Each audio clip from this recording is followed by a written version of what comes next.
राज्य विधानमंडल पढ़े थे, उसमें देखेंगे हमने विधानसभा पढ़ा, उसके बाद पहले विधान परिषद पढ़ा, फिर उसके बाद क्या पढ़ा जी, विधानसभा पढ़ा, दोनों सदनों को पढ़े।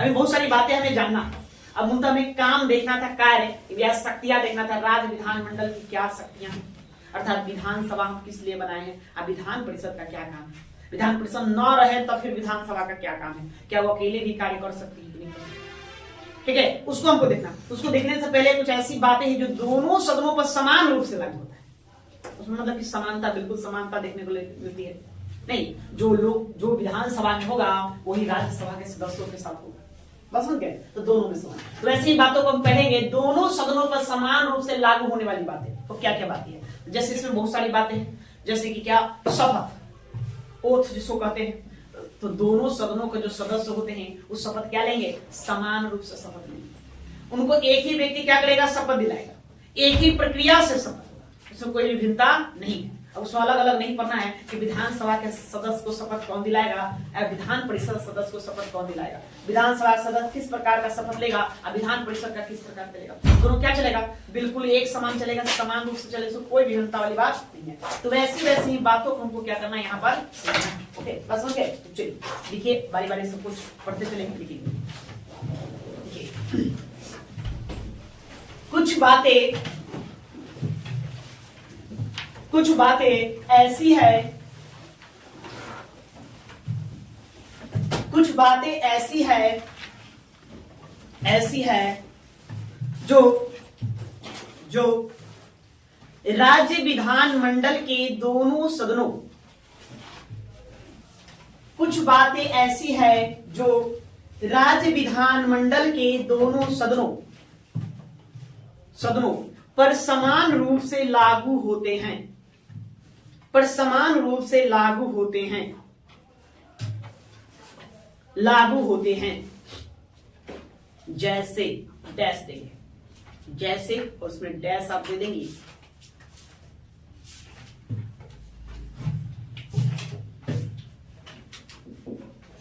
पहला सबको बारी बारी से देखें, पहला सदस्यों का शपथ ग्रहण, ये देखिए दोनों सदनों के सदस्यों पर यह समान रूप से लागू होता है। सबसे पहले इसका उल्लेख मिलेगा अनुच्छेद आर्टिकल 188 में उल्लेखित है। 188 में राज्य विधानमंडल के सदस्यों के शपथों का उल्लेख किया गया है। यहाँ कहा गया कि राज्य विधानमंडल के दोनों सदन अर्थात विधानसभा और विधान परिषद के सदस्यों को शपथ अनुच्छेद 188 के तहत राज्यपाल दिलाएंगे। कौन दिलाएंगे? राज्यपाल दिलाएंगे। या तो वो स्वयं अपने खुद दिला दे या उनके द्वारा नियुक्त किसी व्यक्ति के माध्यम से दिलाया नहीं।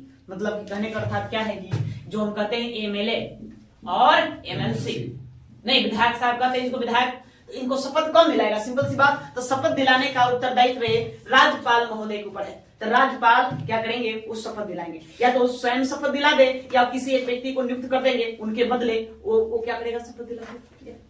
दोनों सदनों के सदस्य एक ही बात का शपथ लेगा, दोनों पद एवं गोपनीयता की शपथ लेता है, पद एवं गोपनीयता की शपथ लेता है, संविधान के प्रति संप्रभुता को बनाए रखने का शपथ लेता है, इन सभी बातों की शपथ लेता है। ठीक है, इसी को लिखना है। ठीक है, देखेंगे संविधान के अनुच्छेद 188, संविधान के अनुच्छेद 188 के अनुसार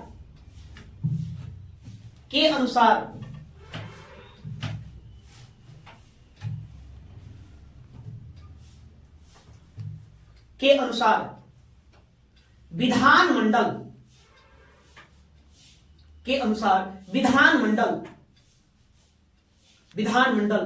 के दोनों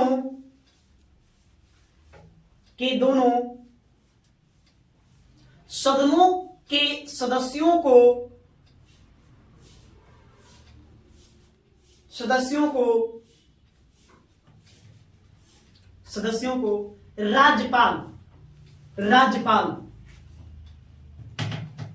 राज्यपाल या उनके द्वारा नियुक्त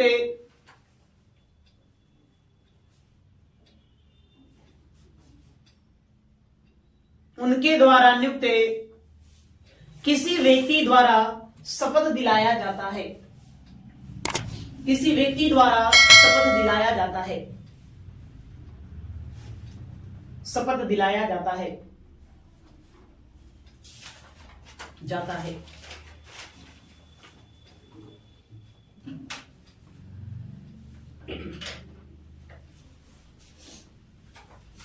जाता है। आगे लिखेंगे, राज्य विधानमंडल के सदस्य, उसी में लिखिए, राज्य विधानमंडल के सदस्यों को, राज्य विधानमंडल के सदस्यों को पद एवं गोपनीयता, पद एवं गोपनीयता, गोपनीयता, गोपनीयता का शपथ लेनी पड़ती है। का शपथ लेनी पड़ती है। शपथ लेनी पड़ती है। लेनी पड़ती है। ठीक है, ये बताइए, राज्य विधानमंडल हो या संसद के सदस्य, इनको कितनी बार शपथ लेना पड़ता है? कितनी बार? एक बार ना। तब थोड़ा ध्यान में रखेंगे, इन लोगों को शपथ है ना 3 बार लेना पड़ता है। कितनी बार? 3 बार लेना। 3 बार शपथ किस बात के लिए? एक, आप मतलब कि जब अपना नॉमिनेशन फाइल करेंगे, नॉमिनेशन मतलब पर्चा भरेंगे चुनाव लड़ने का, तो वहां भी एक बड़ा फॉर्म आता है जिसमें आपको शपथ लेना पड़ता है। वहां एक शपथ वही हो जाता है। दूसरा, आप जब निर्वाचित हो गए, मतलब आप चुनाव जीत गए, तो चुनाव जीतने के बाद पद को धारण करने के लिए वहां शपथ लेना पड़ता है। बस समझ गए? अगर उसके बाद यदि आपको मंत्री वगैरह बनाया गया तो फिर एक शपथ आपका वहां। तो कितने शपथ होते हैं? 3। तो 3 बार शपथ होता है। इससे समांतर 2 बार तो शपथ लेना ही लेना है।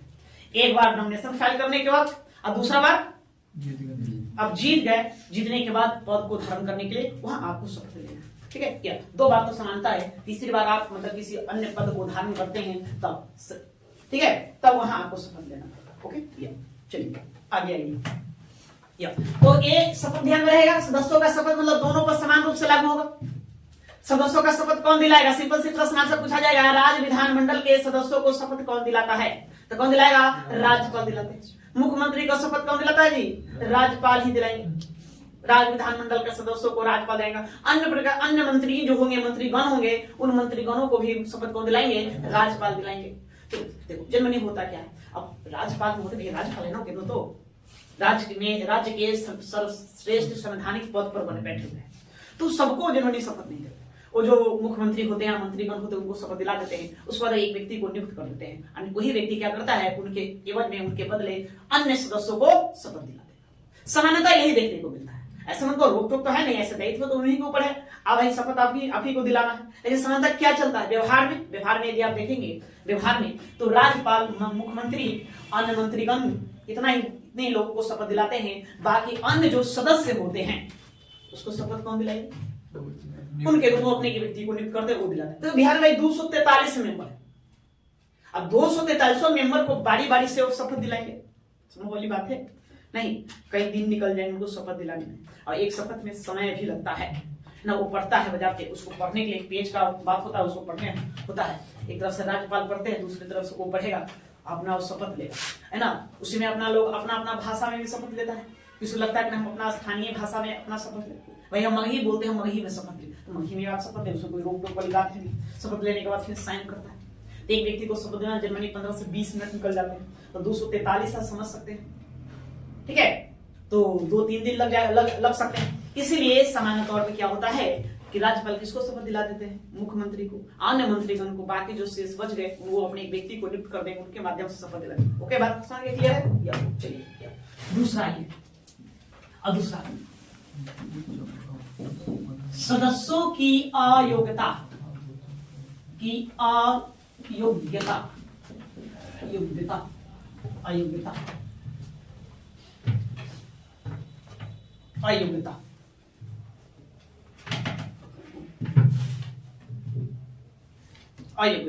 सदस्यों की अयोग्यता कहने मतलब, एक तो पहली बात है आपको निर्वाचन में भाग लेना है, चुनाव में भाग लेना है, तो आपको क्या करना है? उसमें योग्यता बताई गई, अर्हता में ये बातें होनी चाहिए। उसके आधार पर आप क्या करेंगे, चुनाव लड़ेंगे, चुनाव लड़कर के वहां जाएंगे आप, मतलब कि वो है ना। तो अयोग्यता भी साथ में बताया गया, मतलब कि क्या होगा कि आप चुनाव नहीं लड़ा, चुनाव से वंचित कर दिया जाए, चुनाव नहीं लड़ने दिया, या फिर आप निर्वाचन में जीत गए, प्रत्याशी थे, प्रत्याशी पर जीत गए, उम्मीदवार अब प्रतिनिधि बन गए हैं, उम्मीदवार से क्या बन गए हैं, प्रतिनिधि बन गए हैं, तो फिर भी आपकी सदस्यता को हम रद्द कर दें, आपको हम अयोग्य घोषित कर दें। इसके लिए बहुत सारी बातें बताई गई है। ये बताया गया अनुच्छेद 191 में, आर्टिकल 191 में, है ना, अयोग्यताओं के बातों को बताया गया, मतलब क्या क्या वो बातें अयोग्य हो सकता है। तो पहला बात कि यदि आप भारत का नागरिक ना हो, आपकी नागरिकता समाप्त हो जाए, मतलब भारत का नागरिक ना हो, नागरिक ना होने पर भी क्या होगा, है ना, जब आप नागरिक नहीं है तो फिर आप क्या हो गए, अयोग्य साबित हो गए, आपको अयोग्य घोषित कर दिया जाएगा। आप विधायक हैं तो आपकी सदस्यता क्या कर दिया जाएगा, रद्द कर दिया जाएगा। दूसरा, बहुत सारी बातें बताया गया है कि आप मानसिक रूप से विकृत मतलब क्या है ना, डिसऑर्डर्ड माइंड करने मतलब है कि आप पागलपन, सही बात को समझ नहीं पा रहे हैं, या सिंपल सी बात मान लीजिए वो पागल हो, ठीक है। अगर ये कोई न्यायालय आपको घोषित कर दे, न्यायालय कोई सक्षम न्यायालय है, इस न्यायालय को मतलब अधिकार है ऐसा बताने का, अगर न्यायालय द्वारा यह घोषित कर दिया गया है कि आप वाकई में पागल है, मानसिक रूप से विकृत है, तो वैसी स्थिति में आपकी सदस्यता क्या हो जाएगी, रद्द कर दी जाएगी। यह भी बात यहाँ कहा गया। दिवालिया होने पर, क्या होने पर, दिवालिया होने पर, दिवालिया मतलब है ना आर्थिक रूप से करप्ट होने पर, बिल्कुल आप आर्थिक रूप से करप्ट हो गए हैं, मतलब कि आर्थिक रूप से आपकी स्थिति बिल्कुल बिगड़ चुकी है, खराब हो चुकी है, वैसी स्थिति में, और लोन वगैरह वो बहुत बड़े स्तर पर लिए हुए हैं, वैसे स्थिति में आप उसको चुका पाने में सक्षम ना हो तो उसको दिवालिया कहा। सुनो अखबारों में आता होगा कि फलाना जो बैंक वो दिवालिया हो गया, नहीं, जब बैंक दिवालिया हो जाता है तो स्थिति खराब हो जाता है। अभी हाल ही में पिछले 6 महीने पहले घटना है, महाराष्ट्र के बैंक जो था वो दिवालिया हो गया था। उस बैंक में बहुत सारे व्यापारियों का पैसा जमा था, बैंक दिवालिया हो गया, हाथ खड़ा कर भाई हम दिवालिया हो गए, मतलब मेरे पास पैसे हैं नहीं, मतलब पूरी तरह से मेरी व्यवस्था जो है वो ध्वस्त हो चुकी है, मेरे पास इतने पैसे नहीं हम आपका भी पैसा लौटा सके। कई उद्योगपति थे जो सुसाइड करना पड़ा, आत्महत्या करना पड़ा था, उन्हें ये होता है। तो ऐसी स्थिति में भी आपको यदि दिवालिया घोषित कर दिया जाए तो आपकी सदस्यता क्या कर दी जाएगी, रद्द कर दी जाएगी। उस पर आपको ध्यान देना। दल बदल अधिनियम के तहत, दल बदल अधिनियम के तहत, दल बदल अधिनियम है, ठीक है। भारत में दल बदल एक अधिनियम बनाया गया, कानून बनाया गया है। उस एक कानून को 1985 में हम बनाएंगे, ठीक है, 1985 में बनाया गया। और 10वीं अनुसूची में इसका जिक्र है, अनुसूची में इसका जिक्र किया गया है कि दल बदल के लिए क्या क्या नियम होगा, अगर दल बदल के आधार पर भी आपकी सदस्यता को रद्द कर दिया जाएगा। अब क्या है इसमें अभी आपको जानना नहीं है, हम आगे बताएंगे। दल बदल का जर्मनी जानिए जिन लोग क्या करते थे, पहले होता क्या था, हम चुनाव जीत लिए, अभी माने किसी एक पार्टी से चुनाव, भाई कांग्रेस पार्टी जो है ना, आईएनसी, इस पार्टी से के साथ हम मतलब कि चुनाव लड़े, चुनाव जीत गए, चुनाव जीतने का फिर हम दूसरी पार्टी में भाग जाते हैं, तो बाहर तो जाता ही है, ठीक है। दूसरी पार्टी में क्या करेंगे, हम भाग जाएंगे, दूसरी पार्टी की सदस्यता को ग्रहण कर लेते हैं। ये या कोई निर्दलीय चुनाव लड़ता है, फिर जाकर फिर दूसरी पार्टी में शामिल हो जाता है। इससे काफी समस्याएं उत्पन्न होती थी, दिक्कत होती थी। उसी को रोकने के लिए दल बदल अधिनियम पारित किया गया। क्या पारित किया गया, दल बदल नहीं, इसमें बहुत सारी बातें बताई गई है, इस पर हम चर्चा बाद में करेंगे, जिक्र बाद में करेंगे। तो दल बदल अधिनियम के आधार पर भी आपकी सदस्यता को क्या कर दिया जाएगा, रद्द कर दिया जाएगा, ठीक है। ये सारी बातें अनुच्छेद 191 में बताया गया। कहां बताया गया, अनुच्छेद 191 में, मतलब क्या क्या बातें होगी जिसके आधार पर आपकी सदस्यता को हम रद्द कर देंगे, ओके। अब इसमें जो भी बातें हैं वो सही है या गलत, इसका निर्णय करने का दायित्व अनुच्छेद 192 के तहत राज्यपाल को दिया गया। किसके, इनको, राज्यपाल को। अब राज्यपाल तय करेंगे। यहाँ पर बात बताया गया है ना, शर्त पॉइंट की ये बातें हैं जिसके आधार पर आपको अयोग्य हम घोषित कर देंगे। अब उस बात पर वो व्यक्ति खरा उतरता है कि नहीं उतरता है, इसका अंतिम निर्णय करने का अधिकार अनुच्छेद 192 के तहत राज्यपाल को दिया गया है। राज्यपाल निर्वाचन आयोग से सलाह लेकर के आपको अयोग्य घोषित कर देंगे, उनका निर्णय अंतिम होगा। जब राज्यपाल एक बार आपको अयोग्य घोषित कर देंगे तो फिर इसके लिए आप कहां, किसी भी न्यायालय में अपील नहीं कर सकते। ऐसा नहीं हम न्यायालय चले जाएंगे, राज्यपाल महोदय हमको अयोग्य घोषित करें, नहीं, हम न्यायालय नहीं चल सकते। बस तो अनुच्छेद 191 में अयोग्यता के शर्तों का उल्लेख किया गया है। और उस पर निर्णय लेने का अधिकार राज्यपाल को दिया गया है, यह अनुच्छेद 192 में लिखा गया है। तो क्या क्या बातें हैं हम उसको देखेंगे। तो देखिए भारतीय संविधान के अनुच्छेद 191 के तहत भारतीय संविधान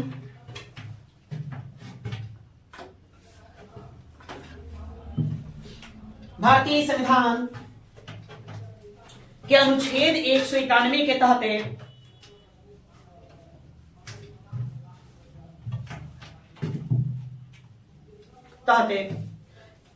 विधानसभा या विधान परिषद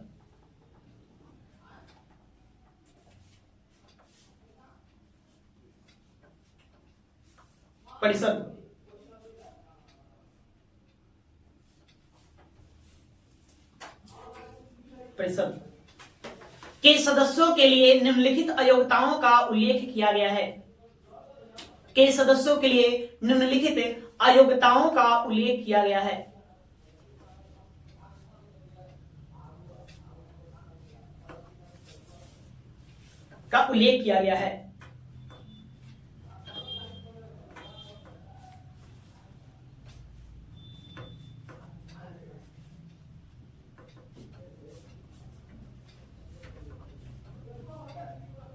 उल्लेख किया गया है। डैश देंगे और डैश दीजिए।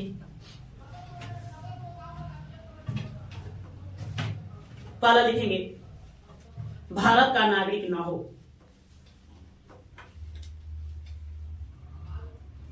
भारत का नागरिक ना हो।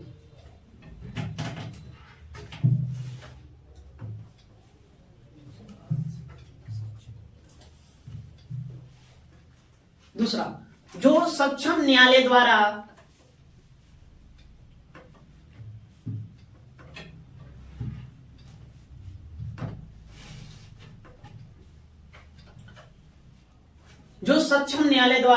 मानसिक विकृत चित्त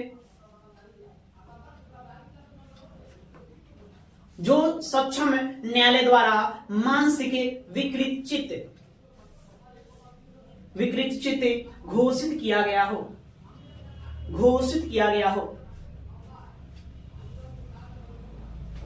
मानसिक विकृत चित्त घोषित किया गया हो।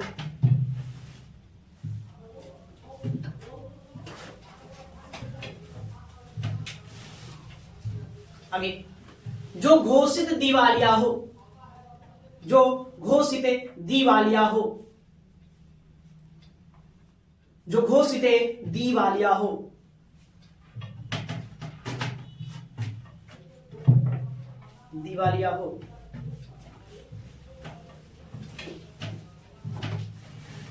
नेक्स्ट, जो दल बदल के कारण अयोग्य हो। जो दल बदल के कारण अयोग्य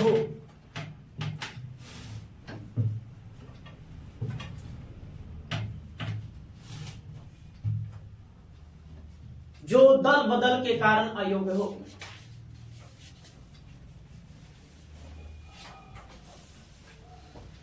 अगली नेक्स्ट, जो राज्य सरकार या केंद्र सरकार के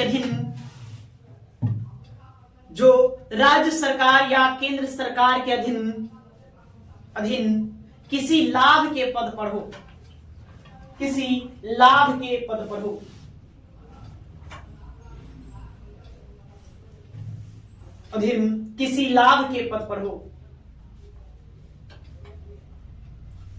के पद पर हो।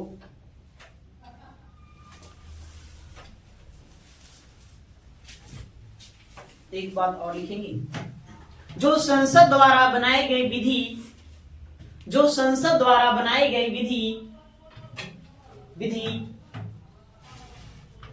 विधि के अनुसार अयोग्य हो। जो संसद द्वारा बनाई गई विधि के अनुसार अयोग्य हो।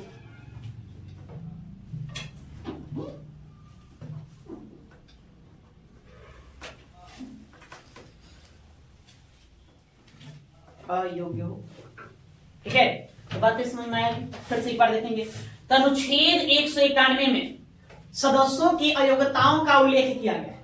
क्या क्या अयोग्यता है? जो भारत का नागरिक ना हो उसको, उसकी हम सदस्यता क्या कर देंगे? रद्द कर देंगे। पहली बात, जिसको दिवालिया हम घोषित कर दिए हैं उसकी सदस्यता रद्द कर दिया जाएगा। जो मानसिक रूप से विकृत चित्त घोषित कर दिया गया हो उसकी सदस्यता को रद्द कर दिया जाएगा। नहीं, जो दल बदल नियम के अनुसार आयोग घोषित कर दिया गया हो उसकी सदस्यता हम रद्द कर देंगे। जो भारत सरकार या केंद्र सरकार या राज्य सरकार का अधीन कोई लाभ का पद धारण कर लिया हो तो उस लाभ के पद को धारण करने में हम उसके सदस्यता को क्या कर देंगे, रद्द कर सकते हैं।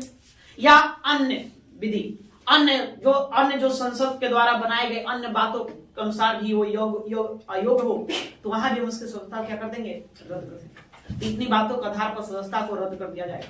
लेकिन इसका निर्णय कौन करेगा? निर्णय राज्यपाल करेंगे, निर्वाचन आयोग के सलाह पर। अंतिम निर्णय किसका होगा? राज्यपाल का ही होगा। राज्यपाल जब अंतिम निर्णय ले लेंगे तो इसको लेकर के आप किसी न्यायालय में अपील नहीं कर सकते। इस बात को ध्यान रखना, ठीक है। वहीं पर उसी में अभी और नीचे लिखेंगे, देखिए अनुच्छेद 192 के तहत, अनुच्छेद 192 के तहत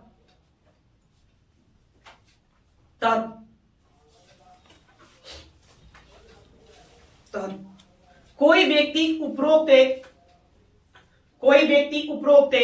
में से किसी एक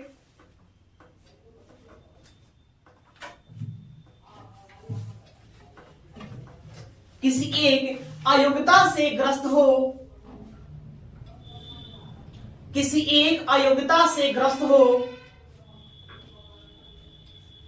हो तो उसकी सदस्यता रद्द कर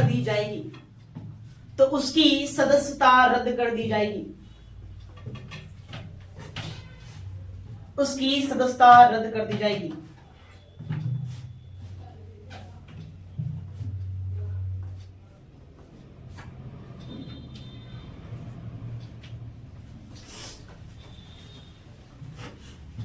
लेकिन इस बात का अंतिम निर्णय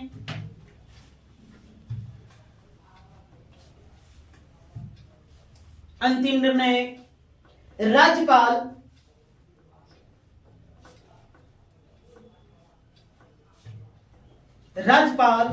निर्वाचन आयोग के सलाह पर करते हैं।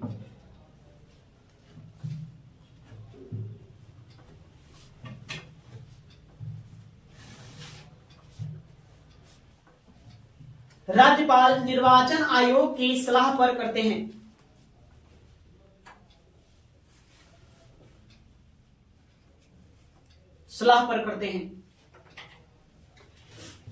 इस संदर्भ में राज्यपाल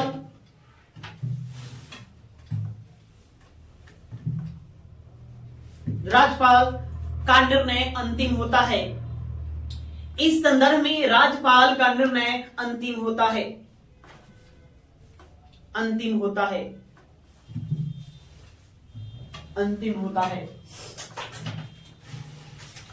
कोई सदस्य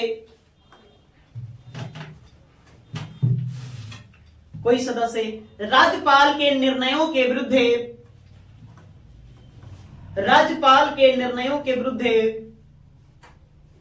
विरुद्ध न्यायालय नहीं जा सकता।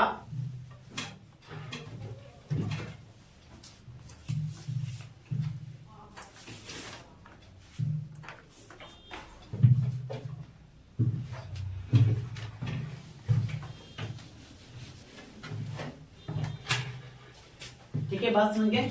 आगे चौथा, सदस्यों के वेतन एवं भत्ते।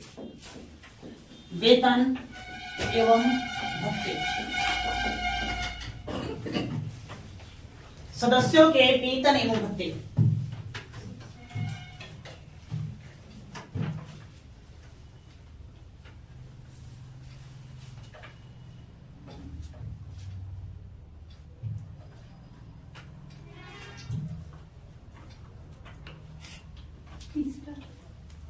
तीसरा है, जो भी है आप इसको कर लेंगे, थर्ड कर लेंगे। सदस्यों के वेतन एवं भत्ते। ठीक है, तो वेतन और भत्ते को लेकर जो भी नियम है, जो भी शर्तें हैं, वो सभी क्या होता है, दोनों सदनों पर समान रूप से लागू होता है। सभी राज्यों के विधानसभा में या विधान परिषद के सदस्यों का वेतन अलग अलग होता है, तो एक समान है नहीं। या राज्य विधानमंडल के ऊपर है, वो जो तय करे, जिस प्रकार के वेतन में भत्ते तय कर दे वो दिया जाएगा। पेंशन दिया जाता है, बिल्कुल पेंशन में दिया जाता है, विधायकों को पेंशन में दिया जाता है। इसका प्रावधान पहली बार कब किया गया? 1977 में किया गया। और आप जितनी बार विधायक बनेंगे, सदस्य बनेंगे राज्य विधानमंडल का, उतनी बार का आपको पेंशन दिया जाएगा। नहीं, इसको लेकर तो हाल ही में तो विवाद खड़ा है। पहला राज्य पंजाब बना है, उसने 1 पेंशन लाया है ना, कितनों बार आप विधायक बनिए आपको पेंशन हम एक ही बार देंगे। वो ऐसा पहला राज्य कौन बना है? पंजाब बना है। बाकी सभी राज्यों में क्या है, हम जितनी बार जीते उतनी बार हमको क्या मिलेगा? पेंशन मिलेगा। बस क्या तो लिखिए, इसमें बहुत खली करना है थोड़ा सा। राज्य विधानमंडल के सदस्यों को, राज्य विधानमंडल के सदस्यों को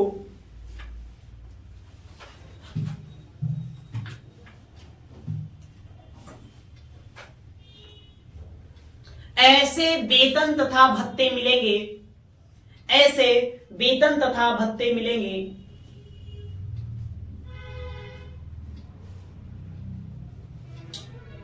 जो विधानमंडल विधि द्वारा निर्धारित करे,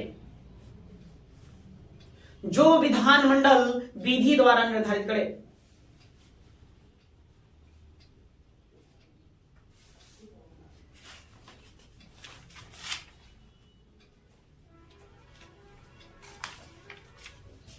ठीक है, बस इतना ही बात इसमें जानना है। हाँ, उसको लिख दिए, पेंशन दिया जाता है, उसको भी लिखेंगे, वही लिखे नीचे, दूसरा लाइन बना के लिख दीजिए।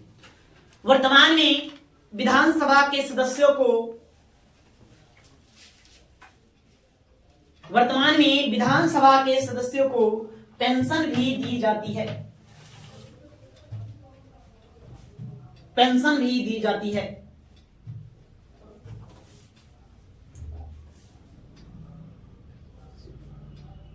पेंशन भी दी जाती है। विधायकों को पेंशन दी जाने की व्यवस्था, विधायकों को पेंशन दी जाने की व्यवस्था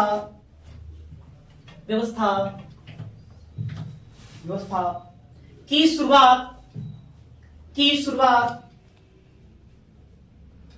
शुरुआत पहली बार वर्ष 1977 ईस्वी में किया गया। पहली बार 1977 ईस्वी में किया गया।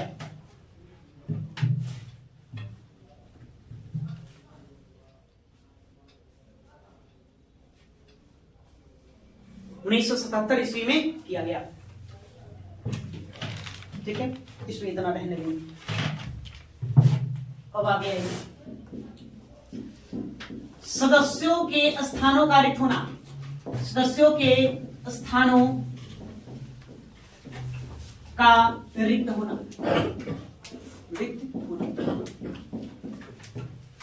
आपका स्थान रिक्त माना जाएगा। इसके लिए भी शर्तें, क्या क्या शर्तें हैं हमें उसको देखना है। दोनों में जो समान रूप से लागू होगा, विधानसभा और विधान परिषद दोनों में भी समान रूप से लागू होगा।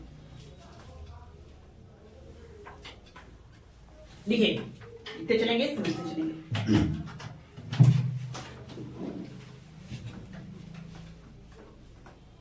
सदस्यों के स्थानों का रिक्त होना,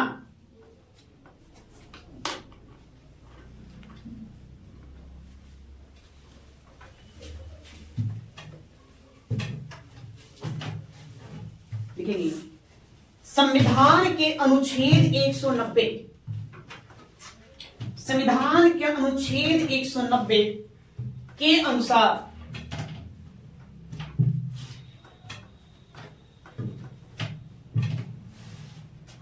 संविधान के अनुच्छेद 190 के अनुसार विधानमंडल के दोनों सदनों, विधानमंडल के दोनों सदनों के सदस्यों का स्थान, दोनों सदनों के सदस्यों का स्थान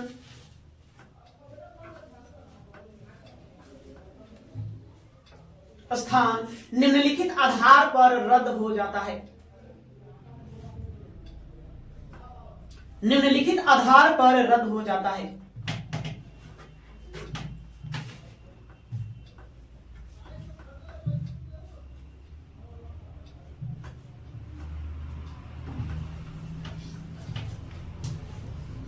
रद्द हो जाता है, डैश देंगे नहीं, वो क्या क्या है जिसके आधार पर आपका स्थान हम रिक्त हो गया।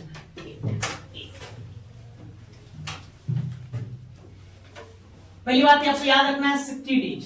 देखिए एक शर्त है, अगर विधानमंडल के किसी भी सदन का कोई भी सदस्य बिना अनुमति के, बिना जानकारी दिए हुए सदन की कार्रवाई से लगातार 60 दिनों तक गायब रहा, अधिकतम कितने दिनों तक, 60 दिनों तक गायब रहेगा, तो उसकी सदस्यता आपकी रद्द कर दी जाएगी।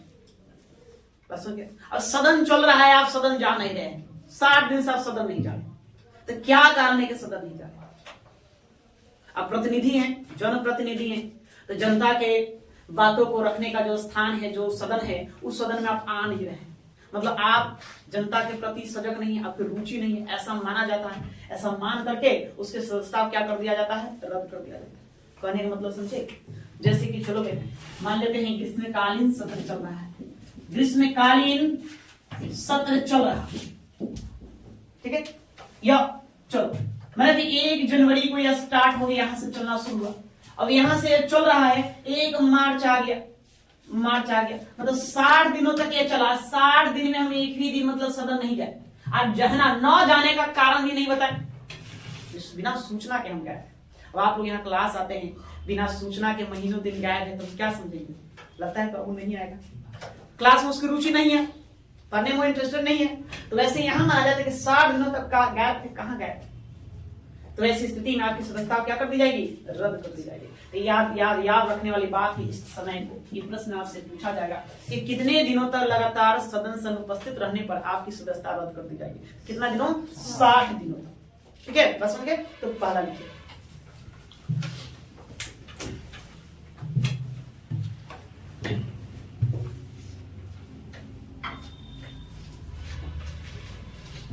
देखिए यदि कोई सदस्य सदन की अनुमति के बिना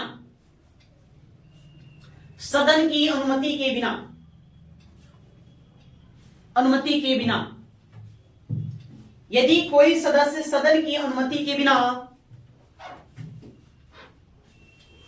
60 से अधिक दिनों तक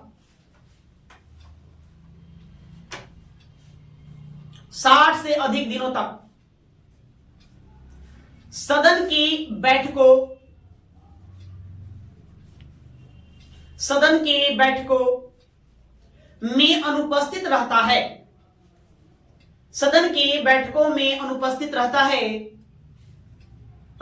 रहता है, तो उसकी सदस्यता रद्द कर दी जाएगी।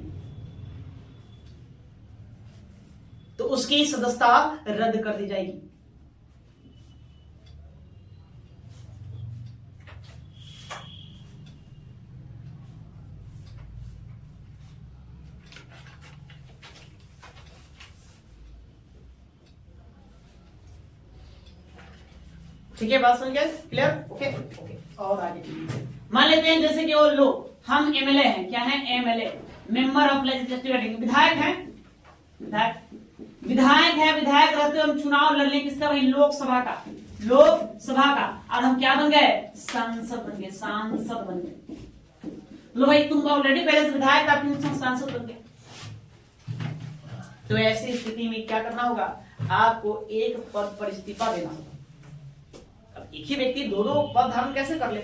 या कोई भी हो, किसी भी आप पद पर आश्रित थे, किसी एक निर्वाचित पद पर आप आश्रित चुने हुए थे, वहां पर बैठे हुए थे, पद आप स्थापित थे, उसके बाद फिर दूसरा जगह आप निर्वाचित हो गए, तो एक पद को क्या करना होगा? खाली करना होगा। एक सदन में ऑलरेडी हम मेंबर है, दूसरे सदन में हम मेंबर कैसे बन जाएगा? नहीं, आपको किसी न किसी एक सदन का ही मेंबर होना होगा। या तो तुम विधानसभा का मेंबर हो, विधान परिषद का रहो, लोकसभा का रहो, या राज्यसभा का रहो, हम एक साथ कई सदनों का मेंबर हमें नहीं रह सकते हैं। ठीक है, बात समझ में आया? हाँ। तो ऐसी स्थिति में आपको एक पद को क्या करना होगा? रिक्त करना होगा। नहीं रिक्त करोगे तो रिक्त कर दिया जाओगे, रिक्त मान लिया जाता है। तो लिखिए, यदि कोई व्यक्ति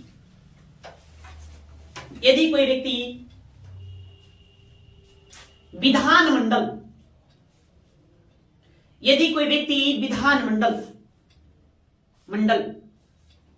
के दोनों सदनों का सदस्य निर्वाचित होता है, यदि कोई व्यक्ति विधानमंडल के दोनों सदनों का सदस्य निर्वाचित होता है। निर्वाचित होता है।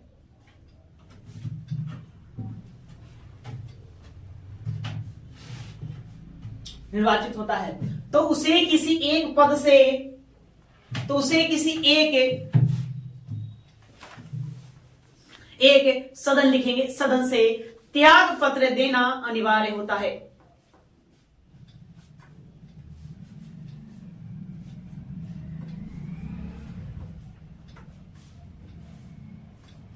त्याग पत्र देना अनिवार्य होता है।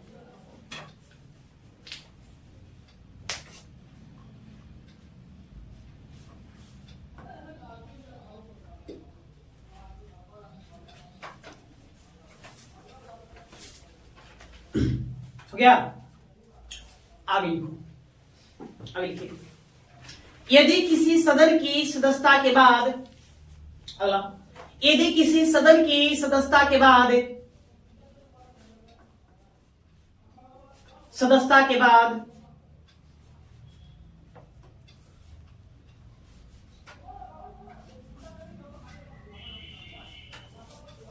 सदस्यता के बाद यदि किसी सदन की सदस्यता के बाद निर्धारित योग्यता नहीं रह जाती है, निर्धारित योग्यता नहीं रह जाती है, तो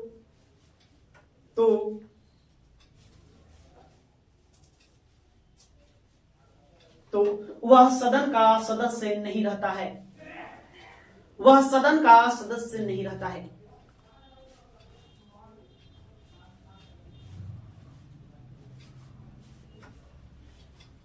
नहीं रहता है।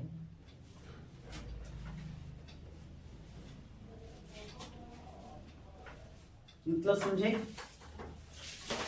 सिंपल सी बात है। हमारे लोग विधायक हैं, एमएलए हैं या एमएलसी हैं, और भाई अयोग्यता वाली तो सत्य में पढ़ा था, उसमें क्या धरने भारत का नागरिक न, जब भारत का नागरिक ना होता अयोग्य है। अभी हम चुनाव जीत ले, चुनाव जीतने के बाद हम भारत के नागरिक हमारा छीन लिया गया, या दल बदल के कारण हमारी अयोग्यता है ना, हम अयोग्य घोषित कर दिए गए। तो ऐसी स्थिति में हम अपने आप क्या करेंगे? सदन का सदस्य नहीं रहेंगे, हमारी सदस्यता क्या कर ली जाएगी? छीन ली जाएगी, समाप्त कर दी जाएगी। इसका कहने का मतलब यह है। बात समझे? ओके, आगे लिखो। यदि कोई, आगे अगला लिखिए, यदि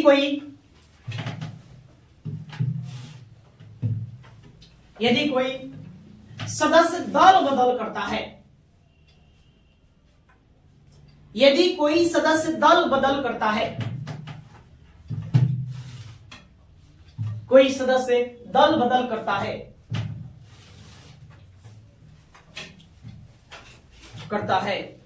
तो उसकी सदन से सदस्यता समाप्त कर दी जाती है, सदन से सदस्यता समाप्त कर दी जाती है।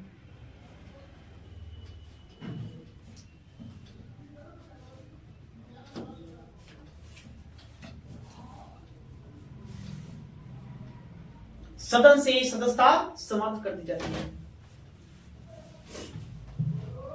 ठीक है? दल बदल की स्थिति में आपकी सदस्यता को क्या करते हैं? रद्द कर देंगे, है ना, आपका पद रिक्त हो जाएगा।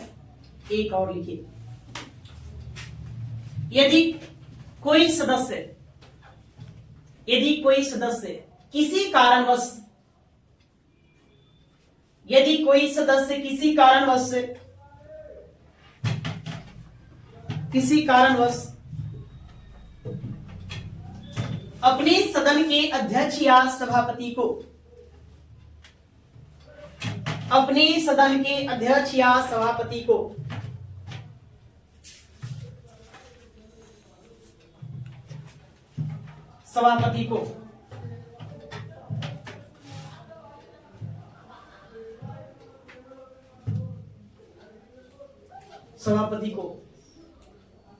त्याग पत्र दे दे, त्याग पत्र या इस्तीफा दे दे,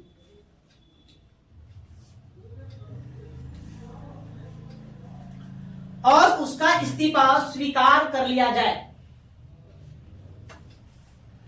और उसका इस्तीफा स्वीकार कर लिया जाए, इस्तीफा स्वीकार कर लिया जाए, तो वह सदन का सदस्य नहीं रहता है, तो वह सदन का सदस्य नहीं रहता है।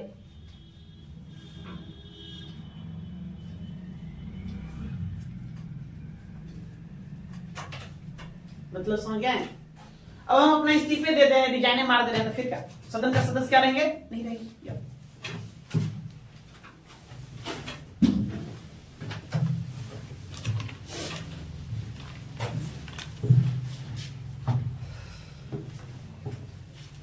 आगे ये अधिवेशन, अधिवेशन या गणपूर्ति, गणपूर्ति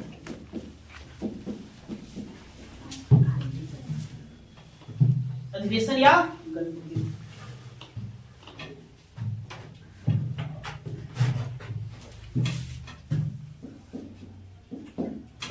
अधिवेशन एवं गणपूर्ति।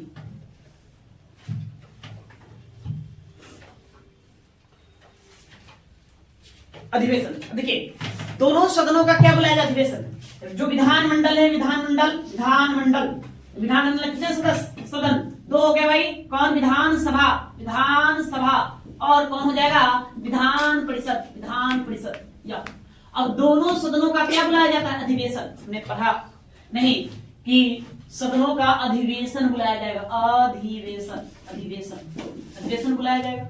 और इसका मतलब सत्रावसान किया जाएगा, समापन, सत्रावसान, सत्रावसान किया जाएगा। तो ये दायित्व किनके ऊपर है?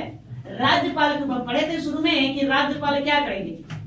सदनों का ना सत्र बुलाते हैं। पढ़े थे राज्यपाल की विधायी शक्तियों कि राज्यपाल का काम क्या होता है? सदनों का अधिवेशन को बुलाना और उसको फिर क्या करना? समाप्त करना। दो सदनों के मध्य अधिकतम, मैक्सिमम, अधिक से अधिक कितना? 6 माह का क्या होगा? अंतराल होगा, 6 माह का अंतराल होगा। ये बातें दोनों पर लागू होगा। किस पर लागू होगा? दोनों पर। विधानसभा पर लागू होगा, विधान परिषद पर लागू होगा। मतलब दोनों सदनों का अधिवेशन कौन बुलाएंगे? राज्यपाल ही बुलाएंगे। उसका सत्रावसान कौन करेंगे? राज्यपाल ही करेंगे। और 1 वर्ष और 2 अधिवेशनों के मध्य अधिक से अधिक दूरी कितनी होनी चाहिए? समयांतराल 6 माह का होना चाहिए। तो दोनों सदनों पर लागू होगा। ठीक है। वही बात ना, गणपूर्ति। गणपूर्ति मतलब क्या है? इसको हम कोरम भी कहते हैं। क्या कहते हैं? कोरम। कोरम मतलब वह न्यूनतम संख्या जिसको आ जाने मात्र से सदन की कार्रवाई चल पड़ेगी। न्यूनतम, कम से कम न्यूनतम संख्या। माने एक क्लास में 50 बच्चे पढ़ रहे हैं, तो कम से कम कितना बच्चा आएगा हम पढ़ाना चालू कर देंगे? ये भी एक सवाल है। अब एक बच्चा आएगा तो पढ़ाना चालू कर देंगे, ये तो ठीक वाली बात नहीं है। कम से कम मिनिमम कुछ होना चाहिए। तो वही तो मिनिमम जो संख्या होती है सदनों की कार्रवाई को संचालित करने की, जो मिनिमम संख्या होती है उसी को हम गणपूर्ति कहते हैं, या फिर क्या कहते हैं? कोरम कहते हैं। ठीक है। तो गणपूर्ति की संख्या होती है कुल सदस्यों का 1/10 या फिर 10, या फिर कितना होगा? 10 होगा। जैसे कहने को विधानसभा हम चलेंगे, कहां चलेंगे? विधानसभा। बिहार विधानसभा 243 है, इसका 1/10 करेंगे, है ना, 24.3 मतलब कितना? 25। तो विधानसभा में कम से कम 25 लोग को आना होगा, तब जाकर के हम क्या करेंगे? सदन की कार्रवाई चलाएंगे, अन्यथा नहीं चलेंगे। अगर इससे कम लोग आता है तो फिर उस दिन सदन को क्या कर दिया जाएगा? स्थगित कर दिया जाएगा। तब तक के लिए स्थगित होगा जब तक इसका कोरम पूरा ना हो जाए, गणपूर्ति पूरा ना हो जाए। अब हम विधान परिषद में जाएंगे तो 75 कितना है जी? 75। इसका कितना? 1/10 करेंगे, 7.5 मतलब 8 है ना। तो क्या कर रहा है? 1/10 या 10 जो अधिक हो। यहां पर क्या अधिक हो रहा है? 10 अधिक हो रहा है। यहां पर क्या अधिक हो रहा है? 1/10। मतलब विधानसभा की बैठक में हम किस पर ध्यान देंगे? है ना, 1/10 पर ध्यान देंगे, मतलब 25 होना चाहिए। लेकिन विधान परिषद की बैठक में हमको कम से कम कितना चाहिए? 10 चाहिए, तभी जाकर हम सदन की कार्रवाई करेंगे, अन्यथा नहीं करेंगे। बात समझ गए? या अब जैसे कि देखो भाई, गोवा में विधायकों की संख्या 40 है। कितना है विधानसभा सदस्यों की संख्या? 40 है जी। अब 40 का 1/10 करेंगे तो कितना? 4। अब 40 में तो मतलब मात्र 4 लोग सदन में चल गए, सदन कार्रवाई चल पड़ेगी? नहीं चलेगी। यहाँ कितना चाहिए? कम से कम 10 चाहिए। इसलिए यह बात कहा गया है कि जो भी राज्य विधानमंडल है उसके कोरम या गणपूर्ति की संख्या 1/10 या कम से कम 10, दोनों में से जो अधिक हो होता है। तो 1/10 सबके लिए है। लोकसभा के लिए भी 1/10 ही है कोरम संख्या, राज्यसभा के लिए 1/10 ही है। मतलब समस्त जितने भी सदन हैं सबके लिए कोरम या गणपूर्ति संख्या कितना है? 1/10 ही। लेकिन जहां 1/10 10 से कम हो वहां क्या देखना है? 10 देखना है। क्लियर है बात? समझ गए आप लोग? चलो तो लिखो, लिखिए, इन्हीं बातों को यहां लिख देना है।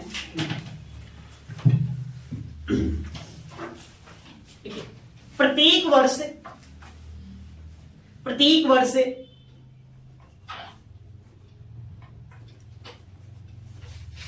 वर्ष राज्य विधानमंडल के दोनों सदनों के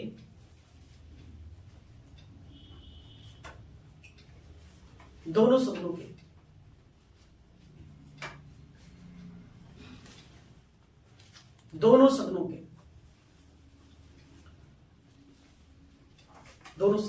वर्ष में कम से कम 2 अधिवेशन होते हैं।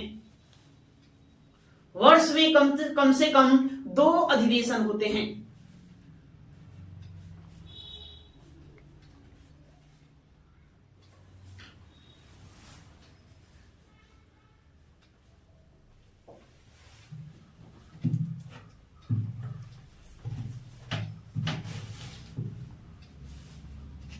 ठीक है, कम से कम कितना? 2, अर्थात 2 अधिवेशनों के मध्य, ठीक है, अर्थात 2 अधिवेशनों के मध्य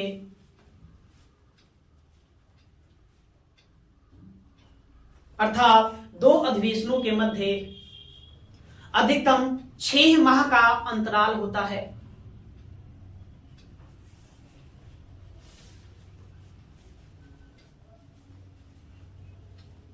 छह माह का अंतराल होता है।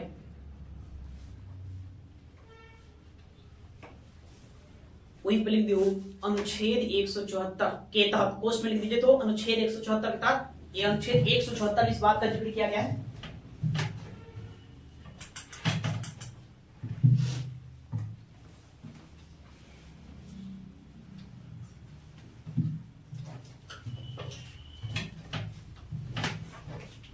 आगे, राज्य विधानमंडल के दोनों सदनों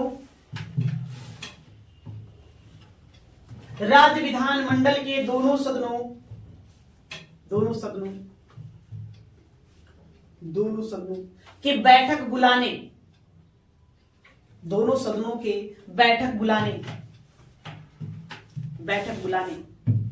एवं बैठक को स्थगित करने का दायित्व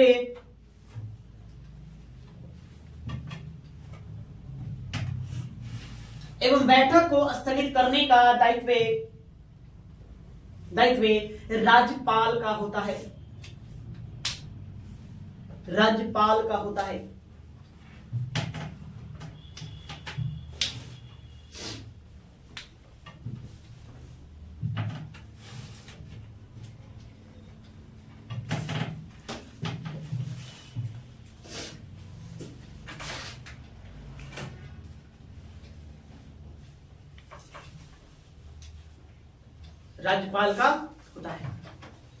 एक बताओ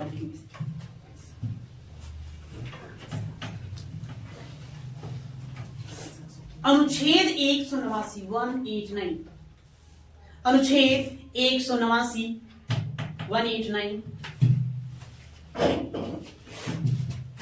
के तहत, अनुच्छेद 189 के तहत 189 के तहत दोनों सदनों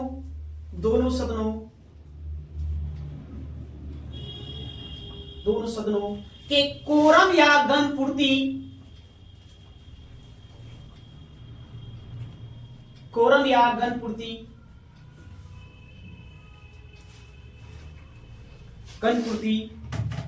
कुल सदस्यों का 1/10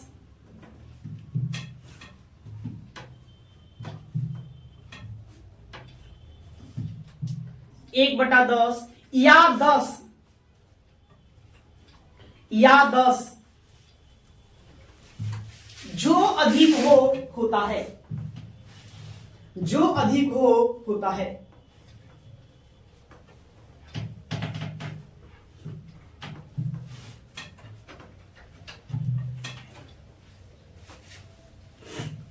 होता है। बात सुन के क्लियर है इतना? अब देखिए सदन में कोई निर्णय कैसे लिया जाएगा? कोई बिल पारित करना है, कोई निर्णय लेना है, कैसे? बहुमत से लिया जाएगा। सदन में कोई भी निर्णय लेना हो तो बहुमत का आधार पर तो वहां बहुमत चल रहा है। लोकतंत्र मतलब बहुमत। लोकतंत्र मतलब क्या होता है? बहुमत, है ना? ज्यादा जन्य मत है वो काम होगा, सिंपल सी बात है। एक तो कहते हैं लोकतंत्र, एक तो बहुमत, है ना? जिधर मत ज्यादा है। अगर मान लेते हैं कोई बिल या कोई विधेयक लाया गया, किसी बात को लेकर कोई संकल्प पारित किया गया और वहां पर मतदान करवाया गया, क्या करवाया गया? मतदान। अब मतदान में मतों की संख्या बराबर हो गई, तब क्या करोगे? कहने का मतलब है सिंपल सी बात। चलो एक बिल हमें पारित करना था, बिल, ठीक है? ऐसा मतदान किया गया, 100 मत पड़ा, 100 कितने मत पड़ गए? 100 पड़ गए। मत का जब परिणाम खोला गया, देखा गया कि 50 लोगों ने कहा यस इसको पारित कर दें, अब 50 लोगों ने कह दिया नो इसको पारित नहीं करो। तब वैसी स्थिति में मामला तो फंस गया, मामला फंस गया ना जी। क्या कहोगे? हाँ कहोगे या ना कहोगे? तो बिल पारित होगा कि नहीं होगा?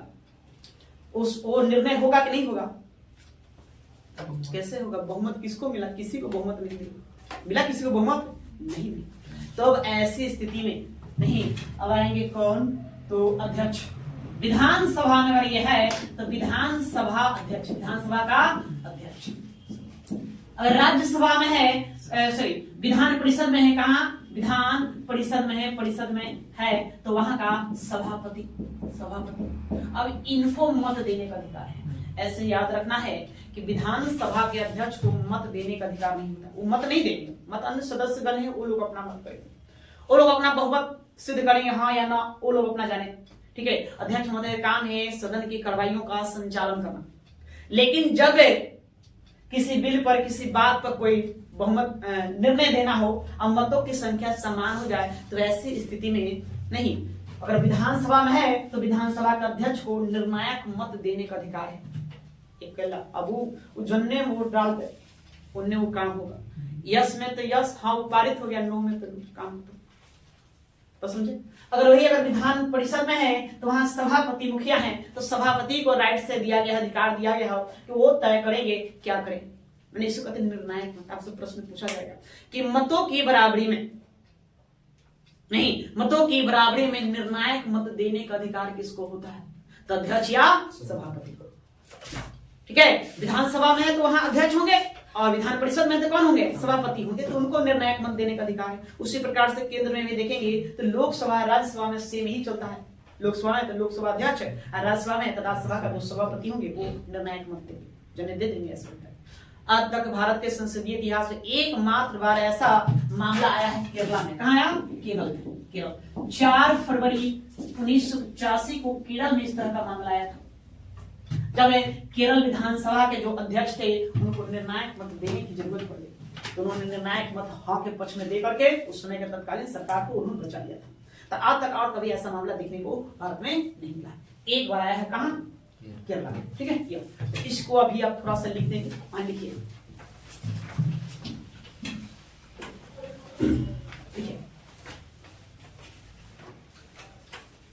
सदन में निर्णय, सदन में निर्णय, निर्णय, निर्णय उपस्थित एवं मतदान, उपस्थित एवं मतदान, उपस्थित एवं मतदान में भाग लेने वाले सदस्यों,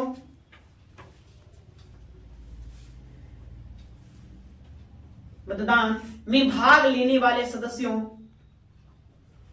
सदस्यों के निर्णय के आधार पर किया जाता है,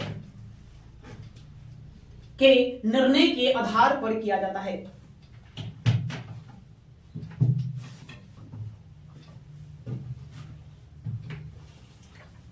आधार पर किया जाता है। किंतु किंतु दोनों पक्षों के, किंतु दोनों पक्षों के, पक्षों के मत समान होने पर मत समान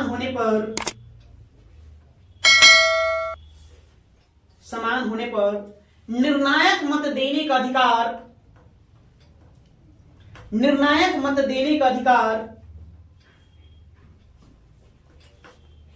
अधिकार अध्यक्ष या सभापति को होता है।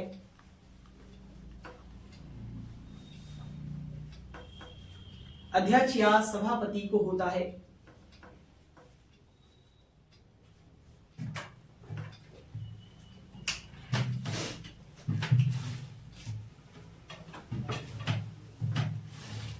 वही नोट में लिख लो, नोट में लिखिए। भारत के संसदीय इतिहास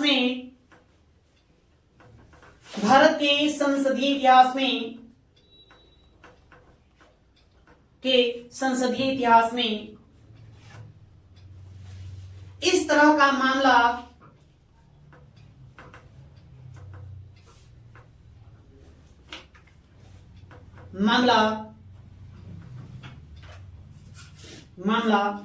पहली बार 4 फरवरी 1985 को केरल विधानसभा में हुआ था या आया था। केरल विधानसभा में 4 फरवरी 1985 को केरल विधानसभा में आया था।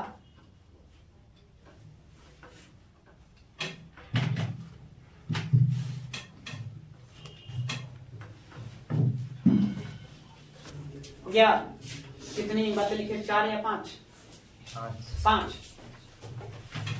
जो भी है अपना सुधार लेंगे। आगे लिखे सदस्यों का विशेषाधिकार। ये लास्ट है, इसके बाद इसको समाप्त करेंगे। विशेषाधिकार,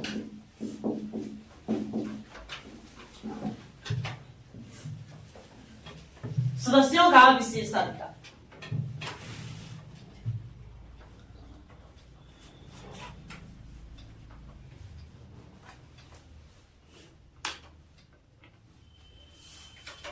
विशेषाधिकार समझते हैं, मतलब किसी को हम कुछ विशेष अधिकार दे दे, उसको हम क्या कहें? विशेषाधिकार। ऐसा तो हमारा संविधान कहता है आर्टिकल 40 क्या कहता है कि भारत में है ना समानता का अधिकार कहता है। समानता का अधिकार, राइट टू इक्वालिटी, समानता का अधिकार मतलब कि सभी भारतीय नागरिकों को एक समान राइट्स दिए गए। लेकिन ऐसा संभव नहीं है, कहने की बातें है, संविधान में ये बात कहा गया है, लेकिन ऐसा संभव नहीं है कि सबको एक समान राइट दे।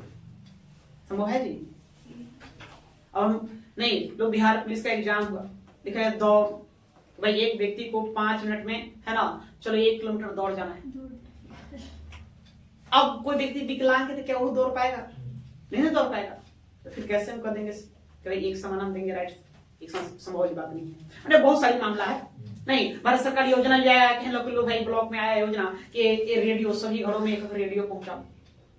अब जिसके ऑलरेडी से 5 रेडियो हो, एक रेडियो दे देना तो ठीक वाली बात है, नहीं होता है। तो वहां पर आपको कटौती तो करना ही करना होगा। तो समानता का अधिकार है ना, संविधान तो कहता है समानता का अधिकार। नहीं, सबको एक समान राइट्स दिए गए, वो कानूनी अधिकार हो, संवैधानिक अधिकार, मतलब जैसा भी अधिकार हो सबको एक जैसा। लेकिन संभव वाली बात नहीं है, वहां भी विभेद किया जाता है ऐसा। तो उन सारी बातों को जानेंगे धीरे धीरे।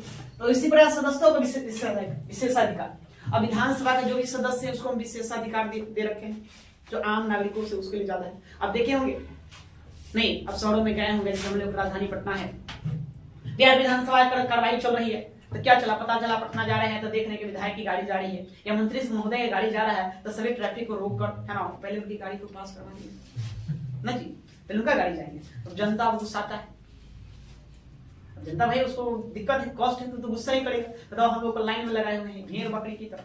ये बताओ इतनी गर्मी है, ये बरसात हो रही है, इतनी ठंड है, हम लोग लाइन में लगे हुए है ना। जो कि हम लोग पहले आए हैं तो हम लोग को रोक कर उन लोगों को पहले रास्ता दिया जा रहा है। तो बिल्कुल उनको विशेषाधिकार दिया गया है। बहुत सारे विशेषाधिकार, क्या क्या विशेषाधिकार को हमको समझना है। सिंपल सी बात, विशेषाधिकार आपको देना ही है।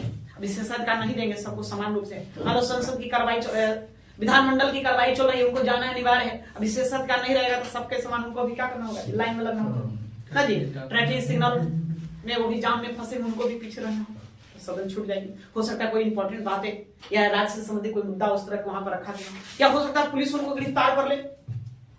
नहीं, विधानसभा सदस्यों को पुलिस से गिरफ्तार नहीं कर सकती है। हम सारी पांचों लिखवा देंगे, क्या क्या बातें हैं, क्या क्या नहीं। क्यों है?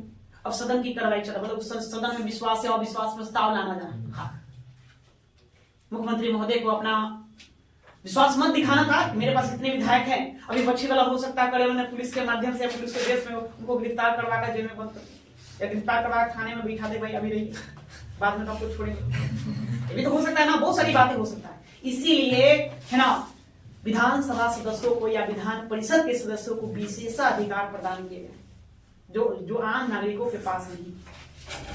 ठीक है, ऐसे तो लोकतंत्र में सब समान है, लेकिन समानता लिखने को ये तो लिखिए, इसी को लिख लेना, लिखो अपने, तुम समझ जाओ। विधानमंडल के सदस्यों को, विधानमंडल के सदस्यों को अधोलिखित विशेषाधिकार या निम्नलिखित विशेषाधिकार प्रदान किए गए हैं। निम्नलिखित विशेषाधिकार प्रदान किए गए हैं।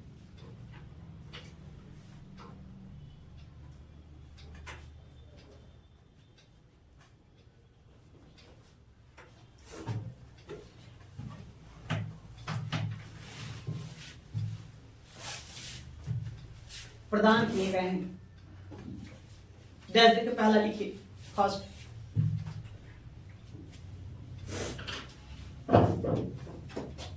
ठीक है, सदस्यों को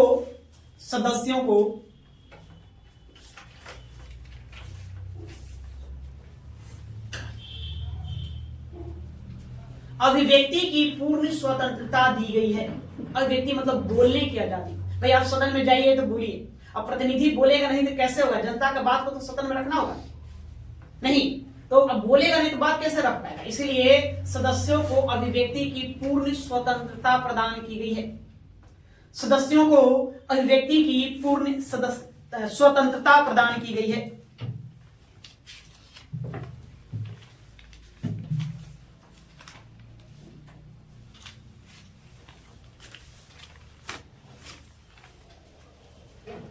हो गया? चलो दूसरा लिखिए, आगे लिखिए। सदस्यों को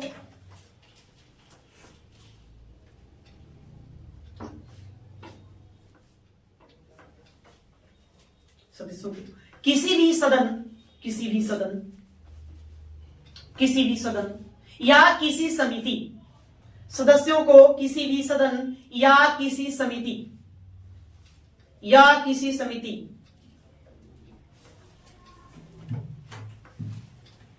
समिति में कही गई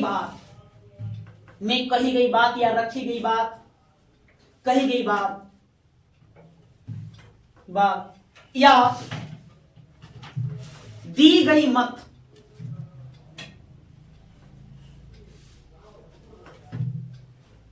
मत पर न्यायालय में कोई कार्रवाई नहीं की जा सकती है।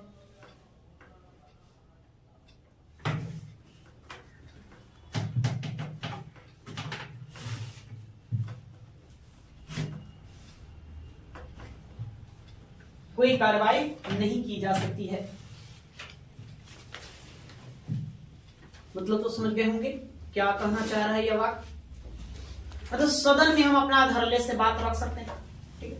अब कोई हम बात सदन में अपना रखते हैं, बोलते हैं, या किसी भी बिल पर, विधेयक पर, या किसी भी बात पर अपना मत देते हैं या मत नहीं देते हैं, या उसके विरुद्ध में मत देते हैं या उसके पक्ष में मत देते हैं, तो इसको लेकर के न्यायालय में हमारे ऊपर कोई मुकदमा दर्ज नहीं होगा। अभी ने किसको लेकर न्यायालय में मुकदमा दर्ज करना, तो फिर भाई डर या भय की वजह से क्या करेगा भाई? देखिए वर्तमान की सरकार को जो सत्ता में है उसी के पक्ष में हम मत देते हैं, नहीं तो हमारे को मुकदमा न दर्ज हो जाए। नहीं, ऐसे उनसे बिल्कुल छूट दी गई है। आप धड़ल्ले से अपनी बात को रखिए, कोई दिक्कत वाली बात नहीं है, ठीक है। जो आपको सहमति व्यक्त करना है, सहमति व्यक्त, जिस पर किसी पक्ष पर, किसी बात पर आपको सहमति व्यक्त करना है, सहमति व्यक्त करिए। आप असहमत है तो अपना असहमति व्यक्त करिए, है ना। इसको लेकर किसी भी न्यायालय में आपको कोई मुकदमा नहीं चलेगा। या कोई समिति है तो कोई समिति में अपना बात रख सकते हैं। कई सारी मतलब की संसदीय समितियां बना होता है ना। राज्य विधानमंडल है तो विधानमंडल में भी कई सारी की समितियां होती है, तो उन समितियों में अपनी बात को रखिए, किसी प्रकार का कोई दिक्कत वाली बात नहीं। बात समझते? अगली विधानमंडल के क्षेत्र में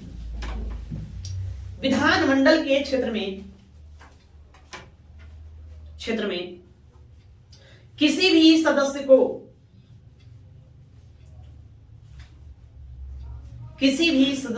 को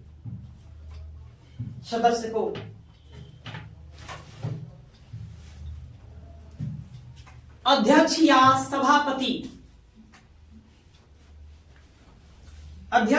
सभापति के अनुमति के बिना गिरफ्तार नहीं किया जा सकता है। गिरफ्तार नहीं किया जा सकता है।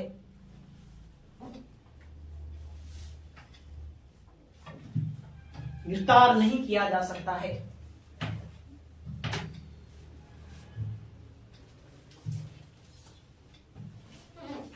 मतलब समझिए, अब विधानमंडल का कोई भी सदस्य, विधायक हो, एमएलए हो या एमएलसी हो, आपको उसको राइट्स नहीं है पुलिस को उसको क्या कर ले, गिरफ्तार कर ले। उसको गिरफ्तार करना, मान लेते हो कोई उसने क्राइम किया, कोई जुर्म किया, या उसके ऊपर कोई मुकदमा दर्ज हुआ, तो उसको गिरफ्तार करना है तो आपको क्या करना होगा, उसके सदन के अध्यक्ष से या सभापति से आपको अनुमति लेना होगा। जब तक वो अनुमति न दे, सहमति न दे, तब तक आप उन्हें गिरफ्तार नहीं कर सकते। गिरफ्तारी होगी, ऐसी बात नहीं कही, उनके ऊपर कोई क्राइम है, कोई मुकदमा है, क्या होगा, गिरफ्तारी होगी। हमने वहां भी पढ़ा था राज्यपाल महोदय क्या कर सकते हैं, मुख्यमंत्री सहित अन्य मंत्रियों के अन्य सदस्यों को गिरफ्तारी का आदेश दे सकते हैं। तो वहां से एक राज्यपाल आदेश दे सकते हैं कि भाई इसको गिरफ्तार करो, इसके ऊपर कोई मुकदमा है या कोई क्राइम में ये लिप्त है, कोई अपराध में या शामिल है, तो वहां कर सकते हैं। समझे? या फिर जो सदन का अध्यक्ष है या सभापति है वो अनुमति प्रदान कर देते हैं, तो फिर आप उनको गिरफ्तार कर लेंगे। लेकिन ऐसे आपको उसके क्षेत्र से गिरफ्तार नहीं कर सकते। अच्छा, उसको अपना क्षेत्र से बाहर हो तब वहां गिरफ्तार कर सकते हैं, बिल्कुल वहां भी गिरफ्तार कर सकते हैं, लेकिन इसकी सूचना तुरंत सदन को देना होगा। इसकी सूचना क्या करना होगा, तुरंत सदन को आपको दे देना होगा। ये उन लोगों का अपना विशेषाधिकार है। भाई विधानसभा का सदस्य है, जनता द्वारा चुना गया प्रतिनिधि है, नहीं 1 लाख 1.5 लाख 2 लाख जैसा राज्य वैसा उतनी आबादियों में एक व्यक्ति चुना जाता है, मतलब उतने लोग उसको पसंद करते हैं। समझ रहे हो? तब तो वो मतलब जीता, उतने लोगों को चहेता है, उतने लोगों का वो भाग्य विधाता एक तरह से सारा मतलब करता धरता है, सभी की समस्याओं को सुनने वाला है। तो एक जनप्रतिनिधि है, तो जनप्रतिनिधि को आप क्या कर सकते हैं, बिना सदन की अनुमति के आप गिरफ्तार नहीं कर सकते।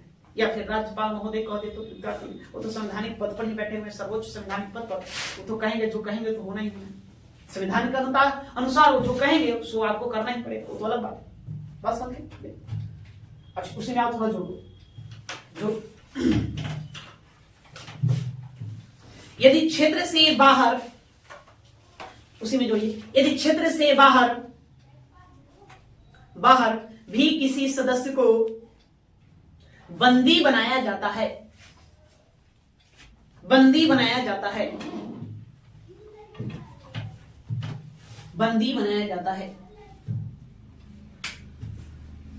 तो इसकी सूचना बंदी बनाया जाता है, तो इसकी सूचना तुरंत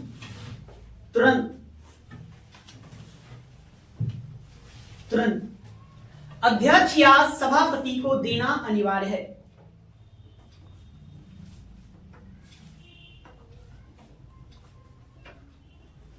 अध्यक्ष या सभापति को देना अनिवार्य है।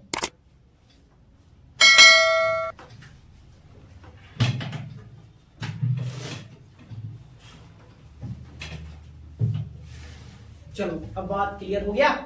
नहीं? ठीक है, तो आज के लिए इतना ही रहने देते हैं ना। बाकी जो यहाँ से जो बातें हम कल देखेंगे, अब हमको देखना है राज्य विधानमंडल के कार्य। तो आप लोग अब यहाँ से हेडिंग देंगे राज्य विधानमंडल के कार्य। अब इसको हम कल देखेंगे।